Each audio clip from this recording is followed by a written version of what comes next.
Okay, it actually started correctly this time. Hallelujah. Okay. There we go. The last few times I've tried doing it, it always starts as a private video for some reason. And then I have to go back and I have to change it to public. And it's just rather annoying. So I am glad it started correctly. Wait for a minute until people join. How is everyone today? I'm doing well. I actually started on time this week. And I got my free iced coffee. So I am ready for the show. Hey, Angeli. Okay, so I did ask a question in the GLS group, the Gently Led Sisters group. If you're not there in that group, check it out. It is a private group on Facebook. We have a few hundred, over 400 women in there, I think. Lots of questions get asked, questions about child rearing, homeschooling, general questions, day-to-day life stuff, lots of good advice given.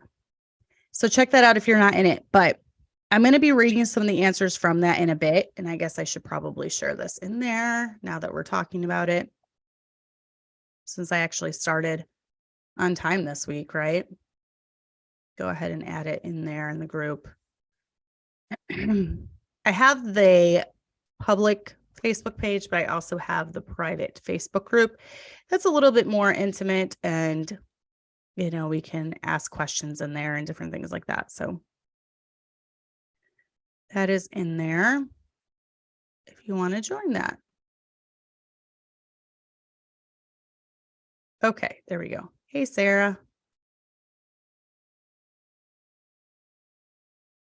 Okay, so I will be reading some of those. I will not put the names with them just to protect your privacy, but I will be reading some of those comments in a little bit, probably after my show is done, after the part pertaining to me. And I wanted some of your input as well. That's another thing that I like with the group. I like to use a lot of the good advice in there from people who are trying to do things differently in their generation, from older women, younger women. I like to use the advice that is offered up in there. So, but anyways, I'll be reading some of those in a bit, not with your names, but I wanted to share what some of you wrote. This is something I've been pondering as my son gets ready to get married and start his own family in a little over 2 weeks from this Saturday. He's getting married. So I think for the most part, he's going to want to continue on in the way that he has been raised. But I also hope he takes whatever he doesn't like about his upbringing and he uses it to be a better husband to his wife and also a better dad to his kids, also a better man in society. You always want your kids to do better than you, and that's what I want for mine. And then I don't want this show to come off as bashing previous generations, because I think every generation has its strengths and its weaknesses. And as anyone close to me knows, I am definitely not perfect. I do not have it all together. I don't have the perfect kids. However, as I have raised my own kids and I have lived my own life, I have tried to set certain principles in place. I've tried to remain consistent while also learning from the mistakes of others and also learning from the successes of others. I do tend to watch people very closely. Is what they're doing as far as marriage and raising children working, then I want to do that in my own life. Where can I improve? I want to implement that into my own life. Someday my kids might be talking about areas that they've improved with their own kids. And I really hope that's the case, honestly. And when I say that my son wants to continue on in this life, he is marrying a girl from a Baptist church, and they plan on attending there and raising their own family in that church. So I know they like homeschooling and want to continue on in that. And there's just a couple other smaller things that I know they've picked up on and both want to continue. Yes, Kaylin, I put the message. I did it as a post, so you might have missed that it was like a question, but I put it in the Gently Led Sisters group, like asking, what are some things that you've learned from the past generation, or ways that you've learned from and want to do better or different in your own life. things when it comes to marriage, things when it comes to raising your children. So, yep, you can go look at that. So, number one, I wanted to go over my philosophy with life, because as I'm 42 years old now, I've observed that there are a lot of perpetual victims in life. People who compare their lives with others, and if they are lacking in some area, they tend to blame it on something that was done as they were being raised, blame it on their parents, blame it on everyone else but themselves. So I've tried really hard in my own life to not become a perpetual victim. And I saw a quote today that was really good. And I don't even know. Let me go see if I want to say it exactly the way that I saw it, because it was good. The quote was, healing doesn't mean the damage never existed. It means the damage no longer controls your life. So it means that, and I really like that quote, healing and moving on doesn't mean that there weren't bad things that happened to you in your childhood or your early adulthood or in your marriage or whatever it may be. Healing doesn't mean that those things never happened. It just means that you're no longer letting the damage that came from those things control you, control your mindset, control your narrative, control the way that you do things in life now. So I thought that was a really good quote. Hi, Rita, and hi, Shara. Hi, Chanello. So yeah, it pretty much is to do with wives and moms, Kaylin. So that's probably why you didn't comment, but so yes, my philosophy when it comes to life is, because I don't want to be a perpetual victim and because I don't want to become bitter. I've seen what bitterness does to people. I've seen how it ages them. I've seen how it sucked the joy out of their eyes and their smile and their step and everything to do with life.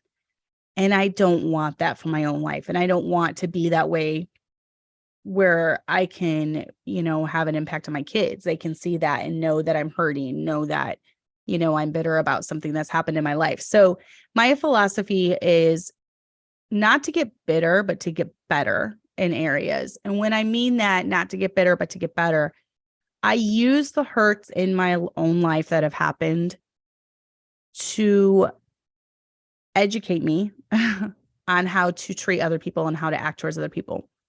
So, for me, that would be if I have been slandered, if my name has been slandered, then I remember that when it comes to dealing with other people. I don't ever want to go around slandering someone, speaking evil on them, especially if it's not true, lying, making things up. Because it's been done to me in the past, I know how that feels, and I recognize the gravity of the situation. I don't want to do that to other people. When it comes to basically anything in life, I do believe that our life experiences shape our opinions and beliefs.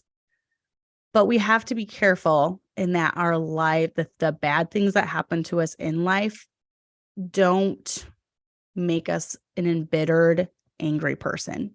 And I think women especially, we need to guard against that. I do believe for men, I have an itch on my neck. I don't know what that's all about. But I do believe that for men, it is easier to move on with after hurts have been done to them. Now, and don't get me wrong, there are some men that get very bitter at life and, get bitter at different situations that happen. But I feel like for women, we're more emotional. So, and we tend to internalize things a little bit and really dwell on them. And so we have to be really careful to always be uprooting that root of bitterness. And it's a constant day-to-day thing.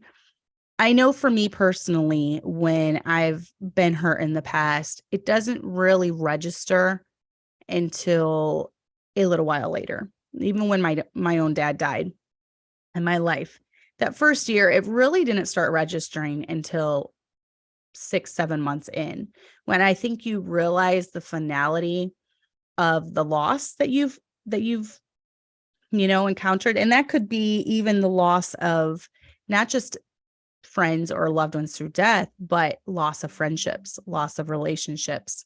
That could be any loss, bankruptcy, losing your home, financial hardships, anything. I think at first we just are running on adrenaline to get through it. And I don't think it really hits until several months later. So I tend to just get through each day and just deal with it. And then the pain tends to hit a little later. And then I need to realize that when it does, that I need to uproot that root of bitterness, because I don't want it overtaking my life. And I get to the point where it's just like, it is what it is. Like, it happened, it hurt, time to move on.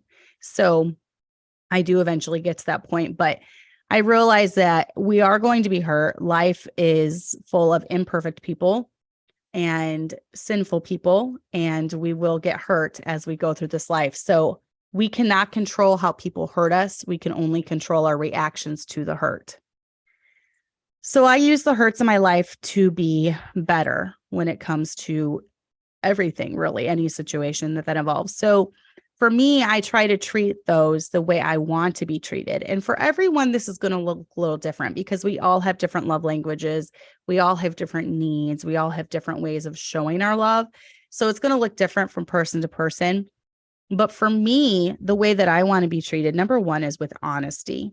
I want my friends to be honest with me. I want my loved ones to be honest with me. I want anyone in a close relationship with me in my personal life to be honest with me. Honesty is incredibly important to me. Number two, for me, it's being bold enough to confront problems in a relationship and to address them. I have a hard time respecting people who have huge issues with me and they won't tell me to my face, because that indicates that, one, they know the issues are petty and they're not worth even going over, and they're trying to make bigger issues out of things that really aren't there. Or two, they just have no interest in having a deeper relationship with me. So thus they won't address the problems with me. So for me, I am bold enough to confront problems. If I see a relationship, I like to talk through it with someone, whether that's a friend, whether that's my spouse, whether that's my kids, whether that's someone in the church. I like to talk through them. That's very important for me. Having open communication lines, whether if you have an issue with me, please talk to me. If I have an issue with you, can I please talk to you? If I admire something about you, I'm going to tell you. If you admire something about me, just tell me. Life is too short to be holding on to grudges and getting bitter at people and getting mad without them even knowing. So for me, I would think it's common courtesy just to let someone know, like, hey, this hurt my feelings or this offended me, and I don't think we need to be a perpetual Karen that's constantly getting offended by every little thing, but also someone shouldn't be intentionally offensive and not know about it too. So, a church family, I feel like there's something missing with unity. And I don't know if it's because we're in a generation where people are just afraid to talk about problems with each other. And so it just builds and builds and builds. And then every little thing you do is an offense. And, these offenses keep piling up. And then just one day it explodes. I don't know if that's why, but it's something's broken and needs to be fixed, I think. And if I can fix it through my relationships and my own personal world, then I'm going to try to do that. So let me see if I'm missing any chat here. Yes.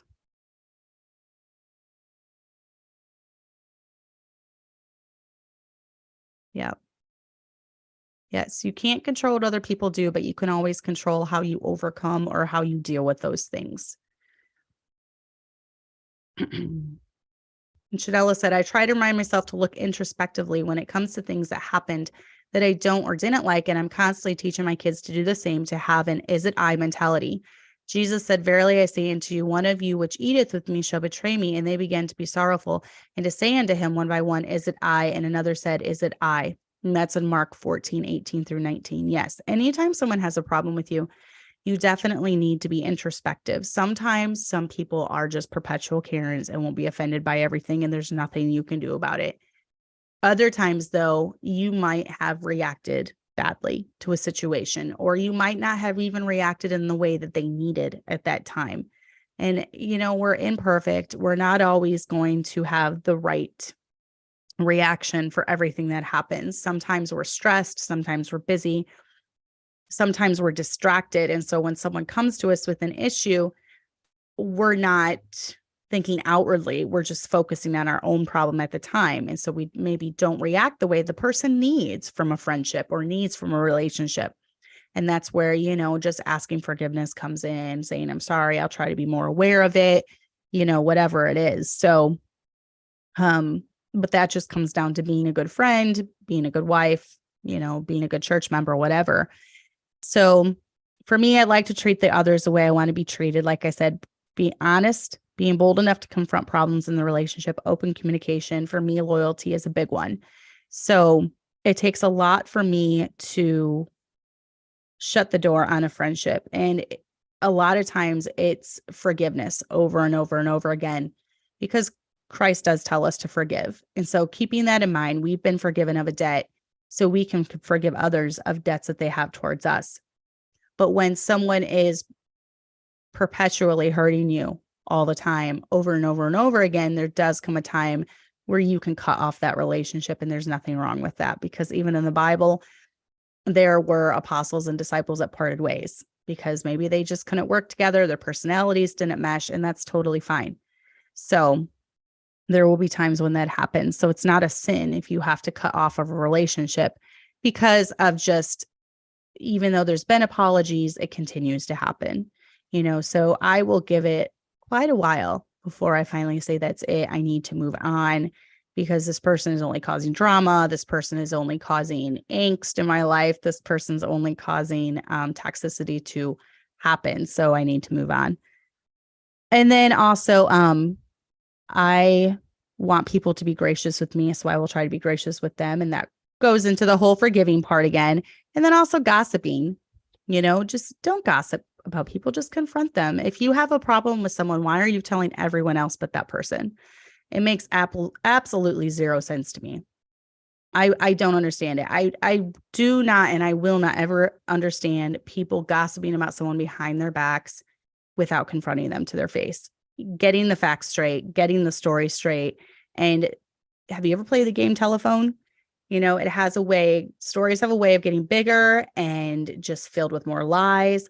And maybe it's because my family personally has been attacked in the past, that this is such a what I call a trigger word, a trigger thing for me. But if I hear something about someone, I'm going to go directly to that person and I will ask them. If someone says, this person said this, I will go to that person. So don't tell me anything that you don't want that person to know you're talking about, because if you tell me something about someone else, I'm going to go ask them directly. And my church ladies have known that's what I do. That's how I operate. I wish people would do that with me. So I'm going to do that with other people. So there are some situations in my life have helped me have more empathy and more compassion. I never knew how hard it was to go through a miscarriage until I went through a miscarriage.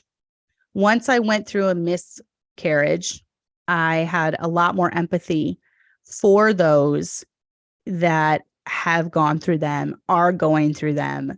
And not even just for the emotional part, but for me physically, it was incredibly, it was up there, right up there with having a baby.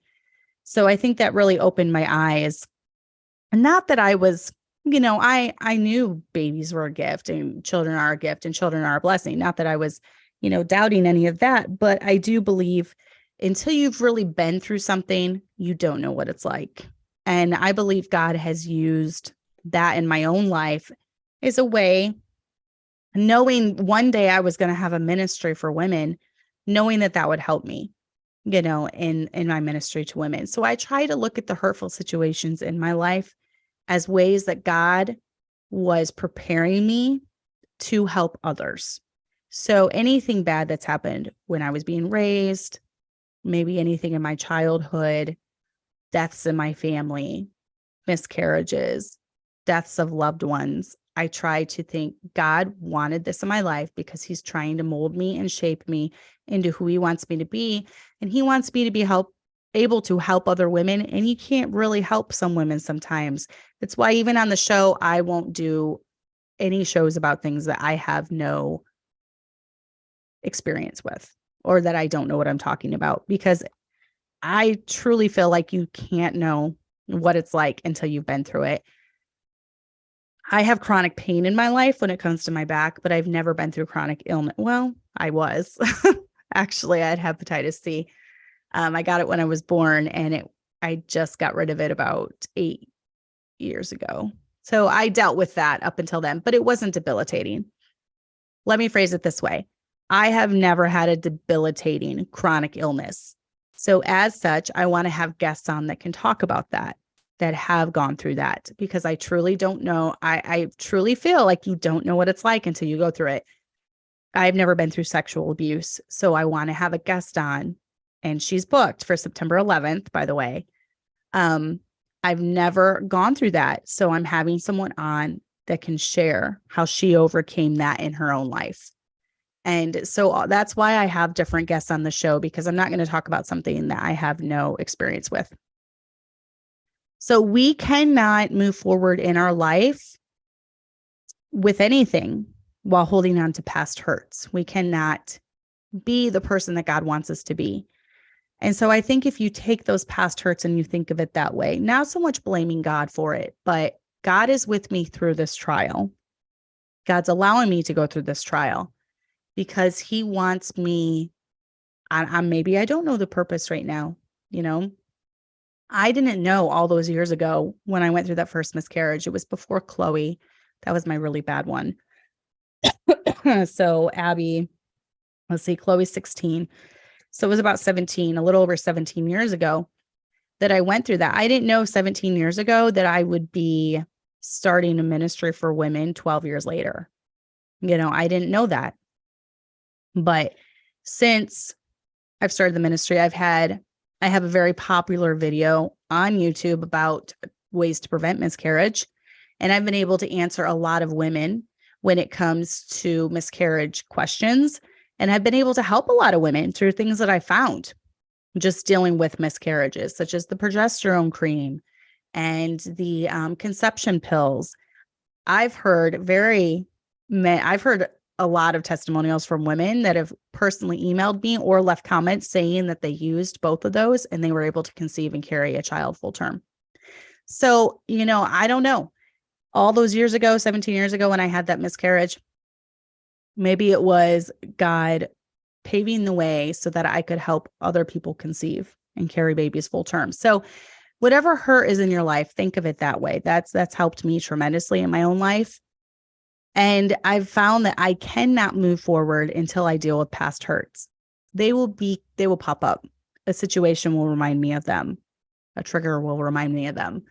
Even when dealing with my own children, maybe something will happen to where, I'm dreaming about it more. I'm thinking about it more. So you don't want something to consume your life. So with your parents, none of us have perfect parents, and we aren't perfect parents. And there's going to be hurts that happen.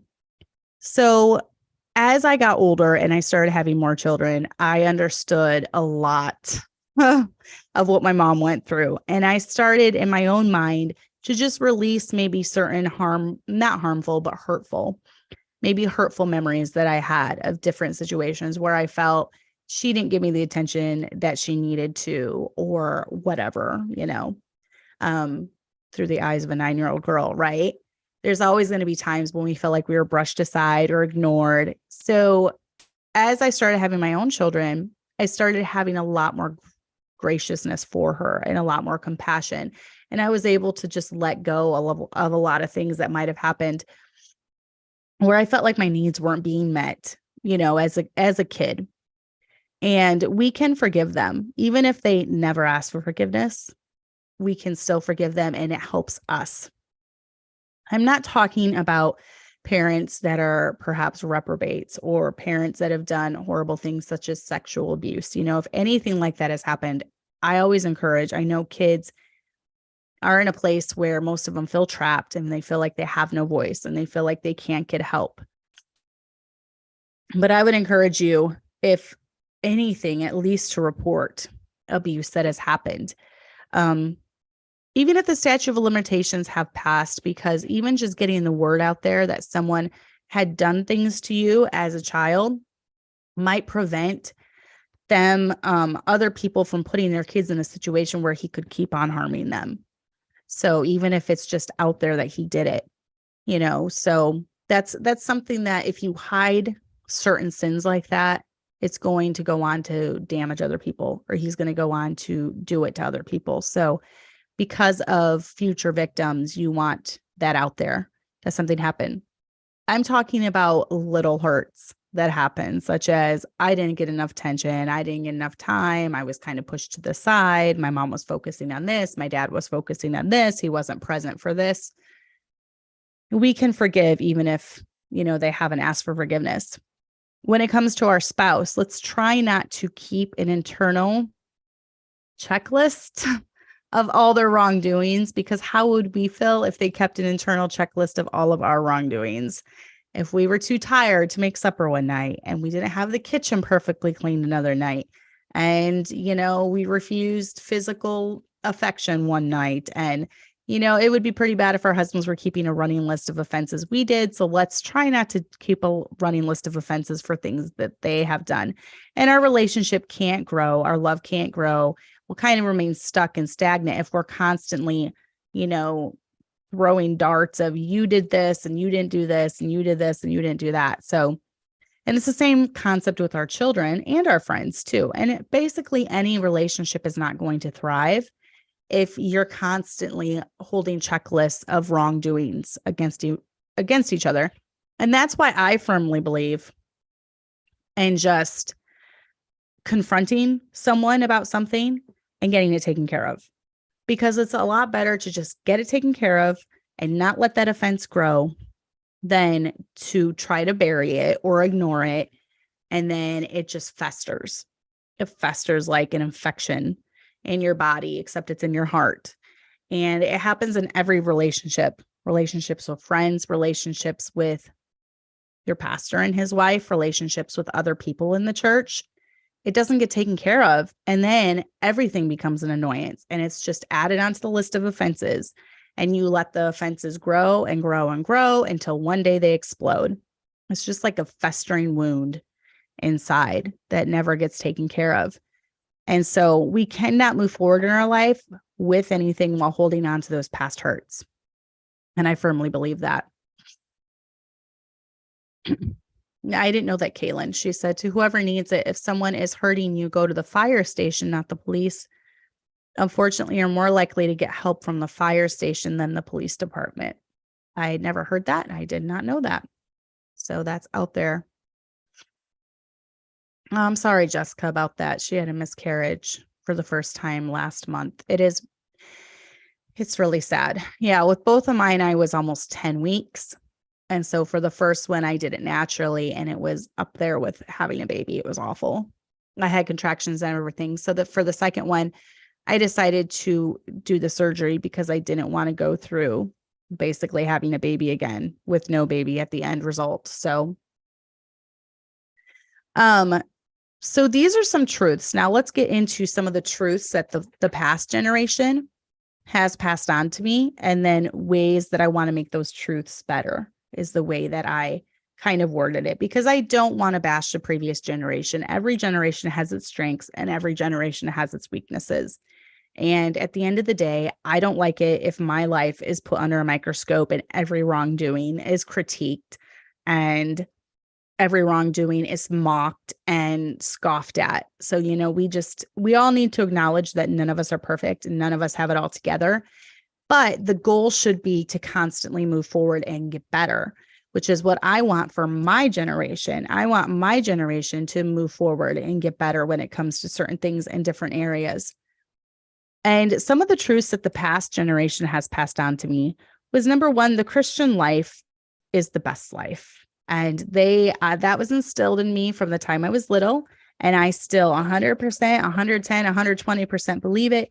The Christian life is the best life. Number two, that marriage is amazing. And I will agree with that. In fact, marriage is more amazing than I thought it would be. Number three, I was taught that purity culture is good. And I still believe that. I don't care how much bad rap purity culture gets. and this is where your own life shapes your opinions and beliefs, but purity culture only made my marriage a million times better.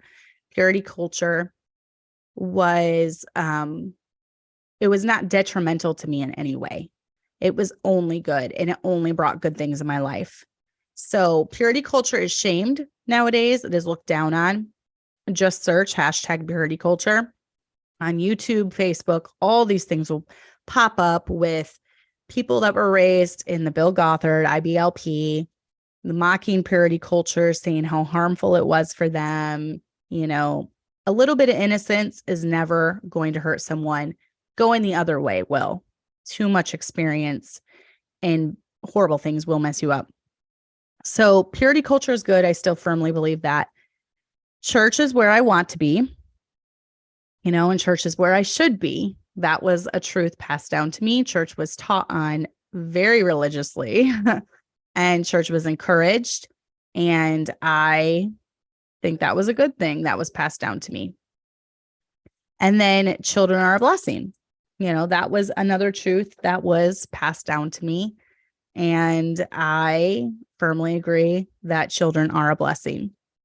So there are some ways, though, that I think I can make those truths a little bit better for my own kids.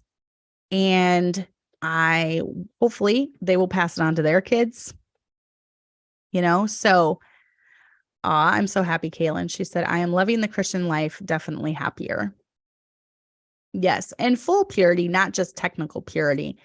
That was even a discussion growing up when I was a teenager. I remember hearing about it. I'm like, oh my goodness, because I just tried to keep myself out of that situation completely. But there is full purity and there's technical purity. I believe full purity is not just keeping your body from just doing the act, but purity of the mind, purity of the heart. That is knowing that there are things out there that you should not be engaging in or looking at. Things online, pornography, pictures, books, anything basically that can take away that innocence. And I believe innocence is a good thing, and that you should strive to keep innocent mind, body, heart, everything until, you know, you get married, because then you're truly learning everything together. And I think that's awesome. And that's the way we did it. And marriage only gets better from year to year, because we've only ever been with each other and we've only ever learned with each other. So for me, purity culture, 150%, I think it's amazing. But the ways that I want to make some of these points better is I want my kids to be more grounded in doctrine. Why do we do what we do? And if we don't have Bible to support what we do, are we doing it because of tradition, because we're trying to please man, or are we fully convinced it's God's telling us to do it?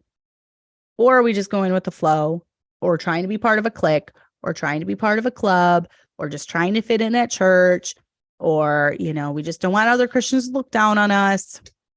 Why are we doing what we do?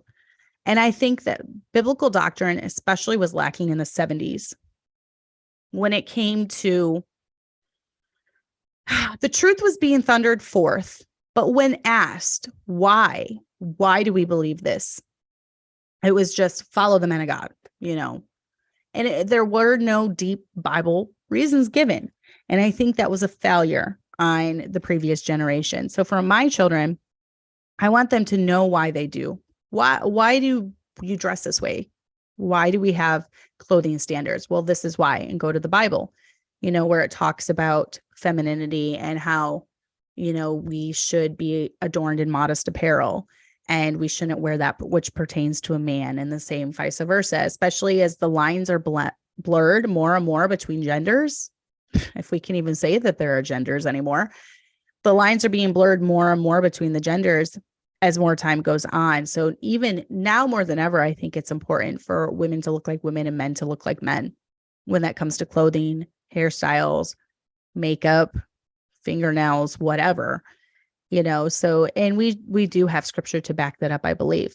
There have been some things as parents that we have not continued to do with our own children, where we were just told, just do it because I said so, when we were being raised, where we have kind of dropped that because we don't believe that there's a biblical basis for it.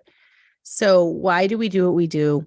I want my kids more grounded in doctrine. I want them knowing why. I want them knowing their beliefs on different biblical doctrines, such as salvation, especially. I want them to be dead sure about salvation, how simple of a gift it is. There are many teenage kids growing up in independent Baptist homes that are confused on salvation. And I don't want that to ever ruin my kids. I don't want my kids ever doubting their salvation. I want them to realize how easy it is to get saved, that it's a free gift, no works involved, that if they believe on Christ and they put all their faith and trust in him, they have the free gift of salvation. And then I want them to know the distinctions between salvation and walking in the spirit versus walking in the flesh, because I think those are missing. And that was not emphasized when I was growing up. And because of this, and it wasn't necessarily on my parents, or they were newer Christians too. So they were just figuring out the logistics of salvation and how great it was and, what was involved, which is the only thing involved is Christ's work on the cross, not ours. And then a lot of confusing preaching. I believe the generation before us dropped the ball on differentiating between salvation and walking in the spirit versus walking in the flesh, because Christians can fall into some pretty bad things. And so thus such, we need to be taught that salvation is a free gift, but yet we need to be taught that it takes work to walk in the spirit, but we're going to have an abundant, happy life. And we're not going to deal with the consequences of sin if we're walking in the spirit versus walking in the flesh. And yes, if you walk in the flesh, you're going to deal with consequences of sin.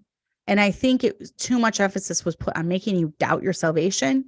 And well, maybe I'm not saved because I'm struggling with A, B, and C, where no, you were choosing to walk in the flesh over the spirit.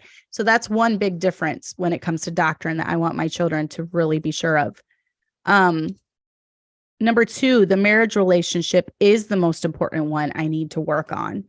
I feel like along the way, we've lost sight of the fact that kids are not the most important relationship in a family. It's the marriage relationship, because long after the kids are raised and gone, you're going to have that marriage relationship still there. And unfortunately, I'm seeing a lot of people my age coming into their mid 40s and their 50s that throw in the towel and get divorced. And a lot of it's because, well, they stopped having kids after like 2 or 3. We're on number 8, so we're still going strong. We got a toddler still.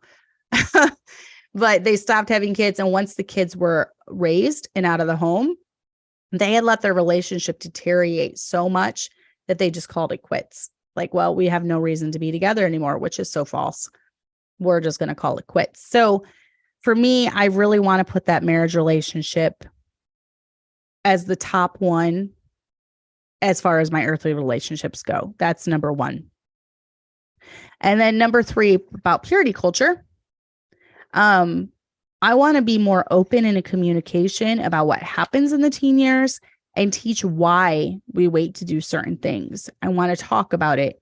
I want my kids to not be so unaware of what's going on and the changes in them that they're completely, I don't know how to describe it, but I don't want them to be so ignorant of it that they think something's wrong with them, or, they just don't have a clue how it works. But I want them to understand we are different. We're different than the world. We don't use the world's dating style. We don't, that physical relationship is one that is a privilege of marriage. And for my boys, if you want that privilege of the physical relationship, then you need to win over a girl's heart, and you need to win over the girl's parents' hearts, and you need to pursue a relationship, and you need to ask her to marry you, and you need to get married, and then you can have the physical relationship. And I need to explain the consequences if they don't do that. First off, they're starting off the wrong foot. When you're younger, and you prove that you can keep your body in subjection. If you're a man, you keep your body in subjection. You don't give into those lusts, because every teenage boy has hormones raging through their body. And if you're able to keep that in subjection, that says a lot about your character. Also, girls, if you're able to say no, to maybe someone who's pressuring you, that shows a lot about your character, so it's all character building stuff that's going to lead into adult life. And I'm not saying that you can't overcome that. If you have given that away in the past, you can overcome that. And from this day forward, you can choose to be pure and you can choose not to give in temptation. So please don't think that, well, I gave it up and now I'm never going to have that chance to get it back. So I might as well just go fornicate with everyone that I come into contact with. No, please don't do that. But strive from this day forward to be pure, to keep your relationships pure. And I've heard a lot of stories about people that had given up their virginity in the past and they decided from here on out, I make a new covenant with me and the Lord, and I'm going to stay pure until marriage. And they do it. And you know what? They start the marriage off on the right foot. So, with my kids, I try to be very open when it comes to that. And I try to just tell them that, it's if you truly wait, first of all, you're proving that you can keep your body under subjection. Secondly, it's going to make your marriage so much better because you're going to learn everything with your new bride, or you're going to learn everything with your groom. And it's so much better overall. Yes. And Kaylin, that's one thing where they're taking away the innocence of the mind, which is yet another reason that I homeschool. She said, I can attest to what you're saying. Public school is absolutely terrible. Learning things you have no business in grades as young as elementary. I have classmates that have kids now, because what it does is it opens up a part in your brain that's not supposed to be opened up. You don't want to awaken those desires too early. And when you're starting as young as kindergarten, teaching things like that, the kids are becoming curious when they have no business until they're closer to marriageable age. And then they need to be taught that the physical relationship is a privilege. It's something that you work towards and that you do all the right steps to get to. And, I agree that most men don't even want to get married or work towards that because the women are just giving all of that away for free. It used to be in the past that men would get married in order to have the physical relationship. Well, why do they even need to anymore when they've got live-in girlfriends that are giving them everything for free? There's no responsibility. There's, no legal thing holding them to that woman. So why would they? So it's a shame that it's come to that. But for number 4, for the church is where I want to be. I decided to make that truth even better. I would be more involved in church. From the time I was little, I've always felt my heart tug towards church ministry. Whatever church we were in, that would be my church. So I was not there just to take and consume, but I wanted to give back. I wanted to be involved in the ministries. I wanted to be involved in the music, in the soul winning, in the kids programs, in whatever they had to offer. I wanted to be involved in. So, my parents always went to church, and my dad was really involved. He was one of the deacons, I think. He was always an usher. My mom kind of held back more. She was more of an introvert though, and that's probably why. And so it was kind of like middle of the ground for me, but I wanted to be all in when I got to be an adult and got married, and I have been. So that's one thing. I want my kids to have a heart for the church. I want my kids to have a heart for God's people. I want my kids to have a heart for God, and I really want to instill that in them. So, and then I wanted to be more intentional, and the children are a blessing end. I wanted to be more intentional with my kids. I wanted to teach them not just do it because I said so, but why do we do what we do? Have their hearts. Technology makes it so easy nowadays to work on relationships with your kids. You can text them, you can send them reels, you can whatever, you can stay in contact with them all day. You don't have to go even a day without talking to them. So that is one good side of technology, is that we have literally the way to make relationships stronger at our fingertips, even if that's picking up the phone and calling them. There's always a will and a way, and we make the stuff priorities in our life that we want to be priorities. So if my relationship with my kids is my priority, I'm going to make time for that. But I think one of the things the generation did before us is I don't think they realized how important it was to have their kids' hearts. I'm going to just be honest with you. 0 to 18 is easy. You know why it's easy? Because they have to do what you're telling them. 0 to 18, you don't have to have their hearts necessarily. They live in your house. You make the rules by law. They have to listen to you. 18 on up, that's really tough. 18 on up is where you see if you really had your kid's heart or not. And that's what I found in my own life. I feel like 18 on up has been the hardest. Not because like my kids are in rebellion or something, because they're not. No, because they've been doing everything that they've been taught to do thus far. But now they're doing it because they want to. We can't force them to do anything. Once they get past that age, you can't force them to do anything. So they obey you because they want to obey you. They go to church because they want to go to church. They go soul winning because they want to go soul winning. They remain pure because they want to remain pure. So from 0 to 18, you've really got to make sure that you're hammering this stuff in, make it a happy life. You have to make a happy life for your kids. They're not going to want to choose that life if you're making it miserable at home, if you're making it a war zone, if you're just a drill sergeant or a Nazi and you're just drilling this stuff in their heads because I said so. You have to do it because you have to listen to my rules. Yes, that's technically true. But the goal is to get them to do it after they're 18. The goal is to get them to want this life for their kids and for your grandkids. If you feel like it's the best life, wouldn't you want your grandkids raised in that? So you got to make the home a happy home, and you got to have their hearts. But ways I wanted to improve when it comes to my own personal life. So number one, I wanted to be more emotionally aware, being aware of my feelings, being aware of burnout. I've heard too many stories of moms that completely reached the end of their rope and they just threw in the towel or walked away from their marriages or walked away from their families.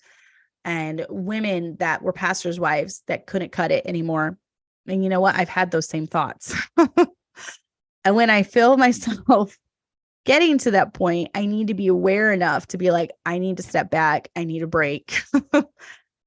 Because at the end of the day, my husband being a pastor, it depends a lot on me too. If I can't make it as a pastor's wife, if I can't stand up to the critique, if I can't stand up to the criticism, if I can't stand up to the offenses that are going to come, I'm going to bring him down with me. So I need to be more emotionally aware. And I feel like maybe the previous generation, they were not in touch with their emotional well-being at all. Now, I do believe there are two ends of the spectrum. I do think that we can focus so much on emotional health that everything becomes a problem. Like, I can't do this because of my emotional health. I can't be here because of my emotional health. I can't be in this ministry because of my emotional health. Sometimes we just need to power through things that we need to get through in our own life. But so you have to be careful to kind of be in the middle. Like, don't use your emotional health as an excuse not to do things, anything that you just don't want to do, but also be aware enough that you realize you're on the edge of burnout. You need a break. You need to take a step back. You need to retreat, whatever it is. So I think there is definitely a middle of the ground there. And that's a great verse, Chanello. Thy father and thy mother shall be glad, and she that bare thee shall rejoice. My son, give me thine heart, and let thine eyes observe my ways. And I love that because I put in here too, actions speak louder than words. And that verse goes right along with it. You can yell and scream all you want at your kids and tell them it's got to be one way while living a completely different lifestyle at home. And they're not stupid. They're going to see that. So they catch more than you teach. More is caught than taught. So they're going to mimic what they see at home. They're going to know if the Christian life is real to you or not, just by what you do or your actions. Actions speak louder than words. So motherhood is very tough. I will agree with you there. So number 2, I wanted to be more intentional with my relationships. Relationships to me are very important, and I put a lot into them. And so I wanted to be very intentional with my relationships. I don't want to die a lonely person. Relationships are important to me. So I try to put a lot into them. Number 3, not belittling my spouse in front of others, but especially the kids. I don't appreciate the TV shows that constantly make the husband look like the doofus of the family. I don't like the TV shows that mock him and make fun of him, and he's so incompetent and stupid and bumbling. And, I don't like that. I think husbands should be held in high esteem, because if you want your kids as they get older to listen to your husband, who's probably wise and has wisdom in areas that they don't, then you don't need to be belittling him in front of them. So I've always tried to be careful about that, being very, I don't understand, why are we the meanest or the rudest to those closest to us? Why do we say the most hurtful things? Why do we say the most harmful things? Why are we nicer to complete strangers sometimes than those that we share a bed with? It doesn't make sense. So really think about that the next time you want to run your mouth about your husband in front of your kids, especially. Number 4, I wanted to be intentional about falling in love with my husband more and more every day and making that relationship a priority, which goes back to, the previous generation putting so much emphasis on the children that they forgot to work on their own marriage. So learn from those mistakes of those before you. And then number 5, I wanted to use the means, and this is just on my heart for like 5 years ago until now, to have a ministry outreach to other women, or especially, and this is kind of what this channel is geared towards, first generation Christians, the moms that are new to this and have no idea where to start. That's kind of where this channel is geared towards.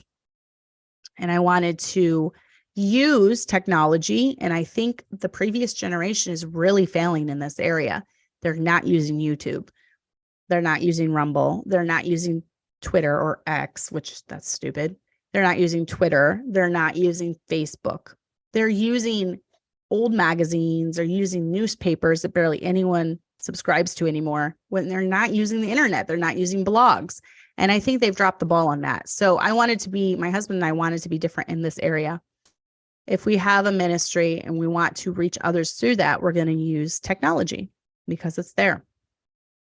Number 7, I wanted to, with my own children, I want them to accomplish goals, but I'm not raising robots. And this is where the IBLP, Bill Gothard, Duggar style, I believe, comes in. Even Transformed Wife, she brags all the time about how militant they were with their children and how perfectly well behaved they were and how they only threw one fit. And then they nipped that in the bud and they never did it again, which I have a hard time believing. But anyways, I realized coming out of a little bit of that in my own life that I didn't want someone from 0 to 18 that I could control just to make me look good or make me look like I had it all together as a parent, because I think that's what a lot of those IBLPers did, and Bill Gothardites. But I wanted kids whose hearts I had. I wanted kids who realized the depth of my love for the Lord, the things of God, and the people of God, and they wanted to continue on in that. And I think the heart issue was missing with a lot of the happy, shiny people and Gothard and all that. It was just rules, rules, rules. We're raising little soldiers. So yes, from 0 to 18, that worked. And yeah, it made the parents look impressive, because look at this little army I'm raising. Look at how in control I am of the situation. While the kids had scars on their hearts, and the kids at 18 walked away from it all. So I realized that I want my kids to accomplish goals, but what goals? My main goal, and I've told my kids this often, is that they love the Lord, that they love this life, that they want to continue on in this life and raise their kids the same way, that they marry pure, they marry good, and they stay in church. Those are my goals for my kids. And I don't care about worldly success. I want my boys to be able to make a good living as far as providing. So that's why, as they were growing, school was important. It was important that they got done with their school. It was important that they showed up for work every day. It's important that they were a good worker and a hard worker, and they stood out above the rest because I wanted them to be able to provide. So I didn't want my home, and I don't want my home to be a military compound or a war zone, rather a place where they can express disagreement and talk freely about things. And you'll find in the McMurtry home that is true. And then I realized I am in control of my reactions. I do not have the right to throw things, kick things, or use physical violence. It's no one's fault but mine if I use those means. It is not the kids' fault for pushing me too far, and I'm not going to put them on a guilt trip. If I did those things, I've never thrown anything or kicked anything or hit anything. So, but kids can push your buttons, but you're in control if you lose it. If you lose your control, if you lose control of your mouth, if you lose control of your words, if you lose control and you scream and throw things and hit things and use physical violence, it is only your fault and you have no one to blame. My actions speak louder than my words, and my apologies are useless if I don't change. And that's another thing. I feel like maybe the previous generation, maybe they weren't even good at like apologizing, because I don't remember any apologies actually. So, but anyways, okay, sorry. I'm like looking at different things as I go. I'm getting texts and stuff coming in right now. So some of the comments that were put, I wanted to read some of these. I got to go to my group. All right. So there are 8 comments right now. So one lady put, for her, she wanted to create a good environment in the home. Look at her child in the eyes when they talk. Put her phone down if she needs my attention. Go right away after she calls me. That way she does the same. I purposely provide healthy meals and fruits. Read to her and with her. I do not embarrass her in public and respect her opinions. When I get angry, I try my best not to sin and control my emotions. I also don't allow her to watch whatever she wants on the TV or tablet. So that was a good comment. That's another thing. The whole embarrassing in public, I do think you need to be careful about that. I think maybe the previous generation couldn't have cared less if they yelled at us in public or belittled us or shamed us. And I do think that can have a lasting impact. So you really need to watch that as a parent. That is a good tip. All right. So here we have another comment. The lady said, as a parent, I am breaking generational curses of mental illness, addiction, and trauma being put onto my children. That's deep. As a wife, I am choosing to love and serve my husband in every way, even when it's difficult. More than ever, I've been heavily convicted to yoke up daily with Christ, and following that truly makes me a better wife and mother. Yes. And then once again, that's a relationship with Christ, really.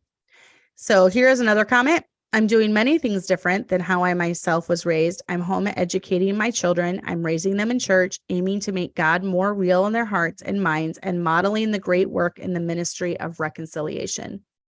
I'm honest about and talk with my children about my shortcomings and make a habit of apologizing when I behave poorly. I consider the influences and effect different things have on my children and earnestly strive to protect them. I tell my children I love them. That's a big one. But I grew up in a home where we said, I loved you.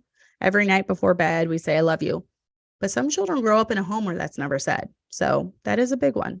Definitely try to change that in your life if that happened. She continues, I'm also always on a pursuit of personal growth and development, desiring continually to improve in areas relevant to my life, to do better, to be better. I'm always falling short, yet persist.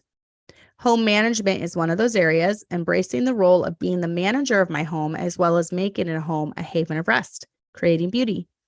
Cutting through the abundance and excess that cripples and overwhelms and that we were never meant to manage, I've come to embrace minimalism. I think that's something my generation is embracing. I agree wholeheartedly. Because I've realized the ways I was enslaved by possessions and have found freedom in letting go. Agreed. Living in a highly simplified home benefits all and allows for more time spent on the things that matter without sacrificing the home environment. I suppose striving to live a life of intention to enjoy it more abundantly is a good way to sum that up. As far as spousal relationship, I trust my husband as sole provider, communicate openly so resentment can't take root, and I like that one. Communicate openly so resentment can't take root. That is one thing I've definitely implemented in my own life. And actively monitor the balance so that our connection and happiness in marriage aren't swallowed up or choked out by the stress or duties of life or carelessness/apathy. Those are the things that come to mind as far as what I'm doing for my kids in home and marriage that was not done or modeled for me. That was a great comment. Very well thought out. I can tell that all these comments were very well thought out, and I appreciate women giving their feedback. So then, oh yes, Chanella, they do understand the look. Definitely. Then we have another comment. Parental differences, homeschooling, limited guarded electronics, TV, internet, no sleepovers, limited processed junk food. I came from a great family and do incorporate a lot of my own upbringing into my parenting. That's great. I'm the same way. I came from a good family. I incorporate a lot of what I was taught into my home life. And then she continues, from a marital standpoint, we do much more co-parenting. And I think that's this generation as well. My parents did not do this. My mom did everything. I love my dad and have a wonderful relationship with him, but anything kid related was 100% on my mom growing up. My husband will change diapers, do baths, do bedtime, feed them, help them get dressed. He's even done the girls' hair a time or two. He's very involved and it works well for us and keeps our household moving smoothly. I guess this is parenting too and not marital. I suppose we are more of a team when it comes to parenting, and I see that a lot in this generation. I feel like dads are more actively involved, and I think that's a good thing. So we have another comment. As a mother, she does this differently. Goes to church, pray, talk about God, no sleepovers, no cussing, no jabs, hardly any doctors, censored movies, TV, homeschooled, never left home alone, more homemade, made from scratch, dinner together as a family, and no soda. And then as a wife, she said, spend time together, follow his lead, no yelling/fighting, go out just us, rarely, but it happens. Stay at home mom, put each other first, don't use the kids against each other. Talk about how great of a man he is, how lucky they are to have such a great dad. Say, look how handsome daddy looks when he can't hear, and pray together. So those were great. We have 3 more. And then, so we have another one. As a mother, I'm putting my sanity and mental health in a high place and making sure I'm cared for. I ask for breaks when I need them. I try to not yell. I'm doing pretty well with this overall so far, with seasons of exception. I choose not to throw things. I choose not to be unkind with my words or tell my stresses to the kids or in front of them if I can help it. My burdens are not theirs to carry. I completely agree. Great words. And then as a wife, I carry the finances quietly so he isn't stressed about the amount of money coming in. We have completely open communication and a healthy way of conversing about things that are weighing on us. Other than that, I'm doing most things the same as my mom did, thoroughly enjoying the man I chose. And that's good. And then the next to last comment is, as a mom, to be more patient. I can see how easy it is to let go of patience and how quickly it leads to the things I didn't like about my upbringing. Staying calm and being patient and teaching myself to not be reactive. And I think that's huge for any of us, not to react to situations. And then as a wife, just being positive in general and getting rid of expectations that lead to emotional dependency. I'm not sure how to explain that, but like not getting upset or frustrated or having a ruined day if my spouse doesn't do something I want or expected or does something I didn't want. And then we have one last comment. So she said, staying home with our kids and homeschooling as I had horrible experiences in public school. Not leaving our kids with strangers as I've been abused by strangers, attending and I don't understand what that word is. Attending services, etc. Edifying media in the home, positive influences. I think it's integrative. So not leaving our kids with strangers as I've been abused by strangers, attending integrative services. I don't know what integrative services are, if anyone knows. And then edifying media. So good. A lot of it. That's one thing I was going to say too. One thing that has been different in my own life is because of past things. This never happened to me, but it came out that one of the houses that we had been staying at a lot for sleepovers when we were growing up, the dad had been sexually abusing his kids. And thank the Lord, God protected me because I had many sleepovers there. Nothing was ever done to me. Nothing was ever done to my sisters, and we stayed over there a lot. So I just truly believe that was God's hand in my life, sparing me from that, because really bad things could have happened, really bad things. And I learned from that. And my kids do not have sleepovers pretty much anywhere that I'm not, with the exception of grandparents and one or two aunts or uncles. So that's it. And I learned from that in my own life. So that is one thing that I did differently too. Integrated. Oh, maybe like family integrated. Yeah, let me see what that. Integrated. Did I not even read that right? Now I feel stupid. Oh, she just worded it differently, but yeah, I think it is integrated. Integrative is how I've never heard it put that way. But it could possibly integrated, possibly could be that. So that's probably what it is. Attending family integrated services, such as church services and different things like that. Integrative. Yeah. So that's probably what she meant. Thank you for clearing that up. That's probably it. So I hope those things have helped. I definitely think overall, we just need to recognize the fact that none of us have it all together. There's always room for improvement, and we can learn. Everyone is a teacher. They can be a teacher of good things, or they can be a teacher of what not to do.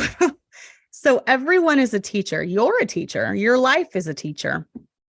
And use those teaching lessons for your kids, and hopefully they'll get to where they have a logical mind and they'll continue on with those things, those practices, and, keep on with the good, maybe get rid of the bad, maybe get rid of your mistakes as a parent. But also too, I think as a parent, if, the more kids that you have and the more that you raise them and the older they get, you realize and you have a lot more grace for your own parents. So, and I feel as if I've known of people that have never gotten rid of the bitterness towards their parents, and they talked about it incessantly, and they blamed all their problems on their parents. And you know what? As they raised their kids and their kids got older and their kids got to adulthood, they did the same thing to them with their mistakes. Because at the end of the day, we all mess up and none of us are perfect. And if you find a perfect parent, please let me know. I would love to meet them. I would love to meet them and observe their parenting skills and then try to implement those in my own life, because none of us have it all together. We're all sinners. We all come short. We all fail daily. But I think the missing element and the important element is relationships with people in your life, relationships with your kids, relationships with your friends, with your church family, your pastor and his wife, all those things. So anyways, that is it. That will wrap it up for today. I went a little bit longer because I read all those, but I thought they were really good. I thought there's a lot of good points in those comments, and I just wanted to get those out there. So if you haven't, join our Facebook group, Gently Led Sisters private group. Just search for it. You'll just ask a few questions about, are you a woman? We have to ask that nowadays. Do you agree with the rules, which is basically no drama? And are you a Christian?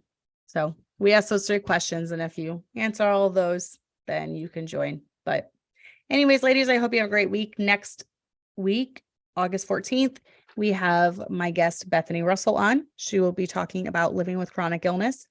And I think that'll be good and informative and encouraging, and ways that her diet that she is on has changed her life for the better. So we will be talking about that next week. So I hope you have a lovely week. And thank you, Jessica, for tuning in. I'm glad you're back to listening. I have lots of really cool, good guests. Really, I was starting to say good, cool, got them mixed up. A lot of good guests scheduled for the next coming months, so you won't want to miss it. So I will see you all next week, ladies. Goodbye.